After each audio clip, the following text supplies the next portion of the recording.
G'day, my friends. You just entered the crazy ass Newfie channel. I gotta share this story with you. It's kind of insane.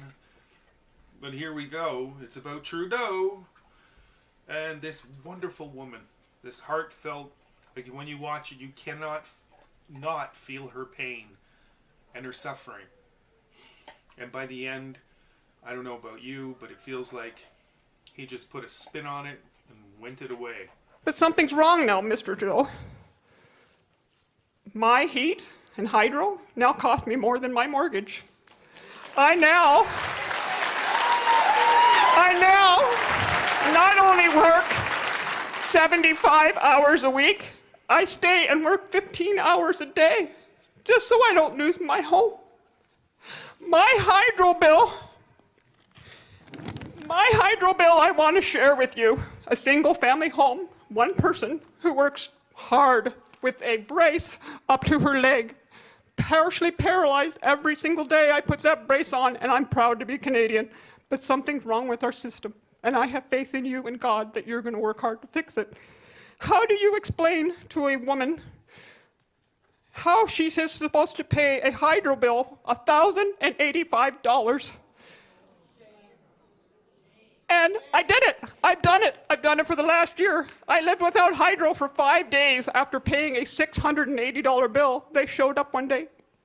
I came home from work in the hottest day of our last summer to go 5 days in the heat. I have epilepsy, a disability. I called and I begged our hydro company. They wouldn't do nothing. 5 days I lived in that heat. I'm asking you, Mr. Trudeau, and here is my question today. How do you justify to a mother of 4 children, 3 grandchildren, physical disabilities, and working up to 15 hours a day, how is it justified for you to ask me to pay a carbon tax when I only have $65 left of my paycheck every 2 weeks to feed my family? I'm asking you to fix our hydro system. I'm asking you to fix Canada. I'm asking you, Mr. Trudeau, I know we need HST. I know we need taxes to fix roads. I know we are a country that welcomes people from everywhere. I am putting my faith in God and you that you're going to make our country a place that we can prosper again, that I don't have to wake up tomorrow and worry whether I'm thriving or I'm surviving. I don't have to go to work and eat instant oatmeal for lunch and live off Campbell's soup. I make almost $50,000 a year, Mr. Trudeau, and I'm living in energy poverty. Please tell me, how are you going to fix that for me and all of us in rural Ontario?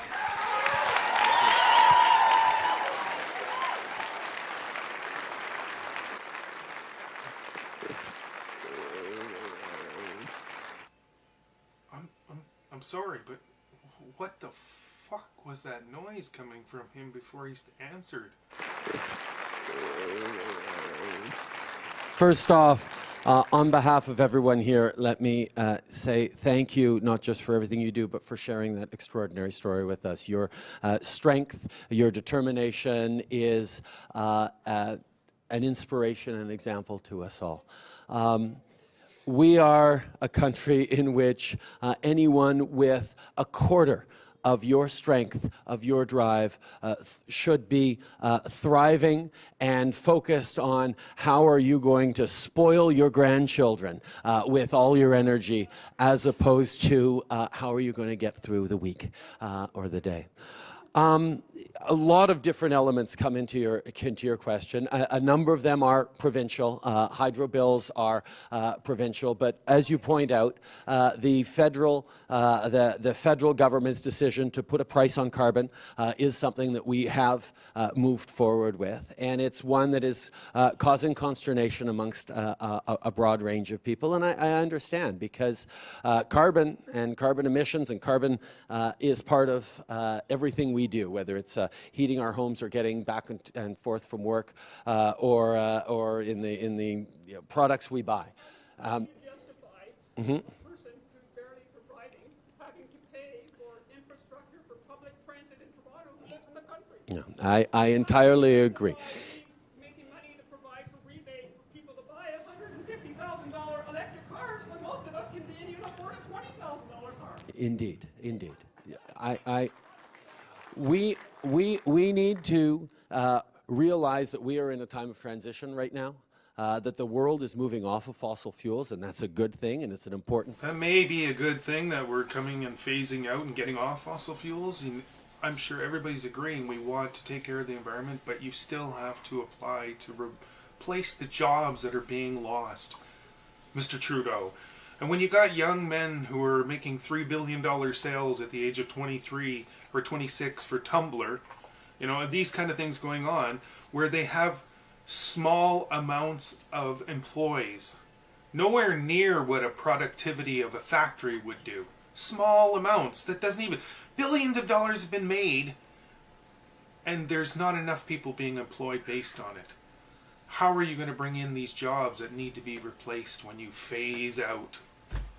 Please explain. Because, quite frankly, the extreme weather events that are coming are going to be incredibly expensive, and not just for our communities, but for our agriculture, for people in the north, people right across the country. We are facing a challenge where we have to change behaviors, and it is important that those changes happen in a way that doesn't penalize our most vulnerable, that doesn't make it more difficult for families who are already stretched thin to succeed. And that's one of the reasons why what we're doing with the putting a price on carbon is we are leaving it up to the provinces to determine whether a carbon tax or a levy or a cap and trade system is right for them. And on the other hand, we are not taking any money outside of the jurisdictions that pay those carbon taxes. So it will be up to the government of Ontario to ensure that you are not penalized, that folks like you don't. We haven't brought in any carbon tax yet, ma'am. It doesn't start kicking in for another few years, okay? But I understand your concerns, and what is so important is that in this time of transition, we do not penalize people who are already stretched to, and in some cases beyond the breaking limit in terms of their finances. And that's why being smart about how we reallocate those funds is essential, and that's what we're leaving it in the hands of the provinces to do, and I'm trusting they will do that responsibly and not penalize you further and challenge you on that. But we need to get off fossil fuels. We need to make this transition. We need to start protecting our lakes, waters, rivers, streams, our lands, our children's future. And we need jobs. And that means we are going to have to go through a shift period. Can't help feeling this woman's pain. I'm frustrated for her. I'm frustrated for us. We live in a society where Trudeau's father is the one who sold us out so many years ago, 1974. He's the one who let go our Bank of Canada to join the banking cartel. We're in debt, so far gone into debt that we close hospitals, we break this, we close this, we shut this off, we cut this, we tax the shit out of everything. It's an insanity, and it's his father's fault. God bless you and all those your heart touches.